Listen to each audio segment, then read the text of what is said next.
आपके साथ में ऋतु तोमर। लोकसभा चुनाव करीब है, सियासी हलचलें हर बीतते दिन के साथ बढ़ती चली जा रही हैं। सियासी दांव पेंच का दौर चल पड़ा है और जोड़ तोड़ की राजनीति भी जोरों पर है। इसी बीच सभी सियासी दलों का ध्यान यूपी पर टिका हुआ है। बीजेपी मिशन 80 पर फोकस कर रही है तो विपक्षी गठबंधन बीजेपी को फेल करने की प्लानिंग कर रहा है। इसी बीच गठबंधन धर्म की बात भी की जा रही है, क्योंकि 24 के महारण में जिसके जितने सहयोगी होंगे उसकी उतनी बड़ी टेंशन होगी। 2024 के महाचुनाव पर पेश है हमारी एक खास पेशकश रण 2024।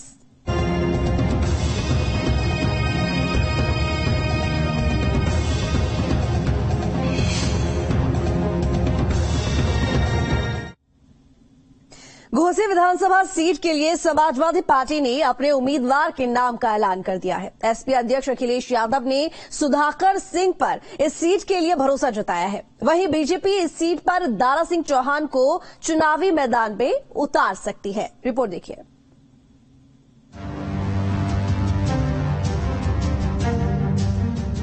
घोसी विधानसभा सीट का रण, समाजवादी पार्टी के लिए परीक्षा। एसपी ने किया उम्मीदवार का ऐलान। उत्तर प्रदेश की घोसी विधानसभा सीट पर होने वाले उपचुनाव के लिए समाजवादी पार्टी ने अपने उम्मीदवार के नाम का ऐलान कर दिया है। इस सीट पर होने वाले उपचुनाव के लिए एसपी अध्यक्ष अखिलेश यादव ने सुधाकर सिंह पर भरोसा जताया है।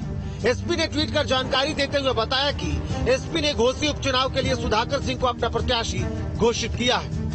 एसपी के टिकट पर चुनाव जीतने वाले दारा सिंह चौहान के एसपी से इस्तीफा देने के बाद से खाली हुई घोसी सीट पर उपचुनाव की घोषणा पहले ही हो गई थी। माना जा रहा है कि दारा सिंह चौहान घोसी उपचुनाव में बीजेपी उम्मीदवार हो सकते हैं। घोसी विधानसभा सीट का रण, 17 अगस्त तक नामांकन होगा। नाम वापसी के लिए 21 अगस्त तक का समय। उपचुनाव के लिए 5 सितम्बर को होगा मतदान। 8 सितम्बर को वोटों की गिनती होगी। एसपी नेता सुधाकर सिंह समाजवादी पार्टी के टिकट पर घोसी से 2 बार चुनाव लड़ चुके हैं, लेकिन उन्हें दोनों बार हार मिली थी। वहीं दारा सिंह चौहान मऊ की घोसी से एसपी के टिकट पर 2022 का विधानसभा चुनाव जीते थे। इसके बाद वह हाल ही में एसपी छोड़कर बीजेपी में शामिल हुए हैं। क्या है सीट का समीकरण? 2017 के चुनाव में बीजेपी के फागू चौहान जीते। फागू चौहान राज्यपाल बनाए गए। 2019 में उपचुनाव हुए। बीजेपी ने फिर इस सीट पर जीत हासिल की। विजय राजभर यहां से विधायक बने। 2022 में एसपी ने दारा सिंह चौहान को उतारा, तब ओपी राजभर एसपी के साथ थे। दारा सिंह चौहान ने बीजेपी को हरा दिया।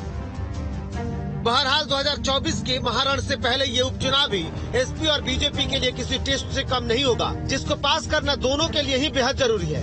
एसपी ने अपने उम्मीदवार के नाम का ऐलान कर दिया। वहीं बीजेपी अगर दारा सिंह चौहान को उतारती है तो क्या जीत भी दर्ज कर पाएगी, यह भी एक बड़ा सवाल है। Team news state. अब ग्राफिक्स के जरिए हम आपको बताते हैं कि उपचुनाव में जब बीजेपी और एसपी आमने सामने होती है तो परिणाम क्या होते हैं। तो बता दें आपको कि उपचुनाव में बीजेपी और एसपी जब आमने सामने होंगे तो उनकी क्या स्थिति होती है। एक साल में 3 लोकसभा 5 विधानसभा सीटों पर उपचुनाव। 3 लोकसभा और 2 विधानसभा सीट पर एसपी गठबंधन का कब्जा था। 3 विधानसभा सीट पर बीजेपी गठबंधन का कब्जा रहा। उपचुनाव के बाद तस्वीर बदल गई और उसके बाद 2 लोकसभा और 4 विधानसभा सीट पर बीजेपी गठबंधन की जीत हुई। एसपी एक लोकसभा और एक विधानसभा पर सिमट कर रह गई। तो कुछ इस तरह की स्थिति तब बनी थी। तो अब घोसी सीट से जुड़े अहम फैक्टर की बात करते हैं और वो है मुस्लिम वोटर्स। मुस्लिम वोटर्स की निष्ठा का ये टेस्ट है। बता दें कि एसपी की पिछड़ा, दलित और अल्पसंख्यक वोटरों को लुभाने की कोशिश जारी है। बीजेपी ने भी पसमानदा मुसलमानों के समर्थन मिलने का दावा किया है। 4,20,000 मतदाताओं में करीब 85,000 मुसलमान वोटर्स चुनाव के बाद आने वाले नतीजे बताएंगे कि किसके दावों में कितना दम है। मुसलमान जिसके पक्ष में जाएंगे उसका पलड़ा यह भारी होने वाला है। दलितों का वोट 70,000, यादवों का 56,000 और राजभर का 52,000 है। राजभर के एनडीए में जाने के बाद एसपी के लिए यह चुनाव अग्नि परीक्षा से कम नहीं होने वाला है। कुछ दिन पहले जयंत चौधरी के विधायकों ने सीएम योगी से मुलाकात की थी। अब सीएम योगी के एक मंत्री ने आरएलडी को अच्छे दिन याद दिलाए हैं। इसके अलावा जयंत ने आरएलडी बीजेपी के गठबंधन की कयासबाजियों को भी कोरी अफवाह करार दिया है। देखिए।